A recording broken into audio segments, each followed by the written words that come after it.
Hello friends, அஸ்ஸலாமு அலைக்கும், வணக்கம். இன்றைக்கும் என்னோடய பேர்ட்ஸுக்கு வந்து பீட்ரூட்டு தான் போடுறேன். நைட்டு மறந்துட்டேன், கொண்டக்கடலை போடணும்னு நினச்சிட்டே இருந்தேன். ஊற வைக்கிறதுக்கு மறந்துட்டேன். அதனால எங்கள் அம்மா இன்றைக்கும் பீட்ரூட்டே போடுன்னு சொல்லிட்டாங்க.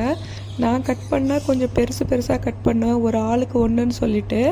அம்மா வந்து சின்னதாக கட் பண்ணதுனால எல்லாருக்கும் 3, 4, 5ன்னு போட வேண்டியதாக போயிடுச்சு. லூட்டினோ ஹேண்டிகேப் வந்து நேற்று வச்ச லேட்ரு எதுவுமே செய்யலை, அப்படியே தான் இருக்குது லேட்ரு. இன்னும் உரித்து பானைக்கோ இல்லை பாக்ஸுக்கோ எடுத்துகிட்டு போகல. இவங்க எல்லோரும் நல்லா சாப்பிட்டுட்டு இருந்தாங்க.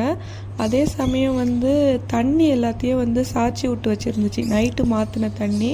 சரி, மதியானம் ஒரு வாட்டி தண்ணி மாற்றிட்டு திருப்பி 8 to 9 நைட்டு போய் மாற்றிடுவேன் தண்ணி. ஏன்னா குப்பையாக்கிடுது, அதே சமயம் தண்ணியில் குளிக்குதுங்க, அதே சமயம் தண்ணியிலே ஷிட் ஆக்கி வச்சுருக்கு. அதனால் வந்து தண்ணியை வந்து ஒரு நாளைக்கு 2 வாட்டி மாற்றுற மாதிரி இருக்குது. மாஷா அல்லாஹ், இது வரைக்கும் பேர்ட்ஸ் எல்லோரும் நல்லா இருக்காங்க. அடுத்த வீடியோவில் சொல்கிறேன்.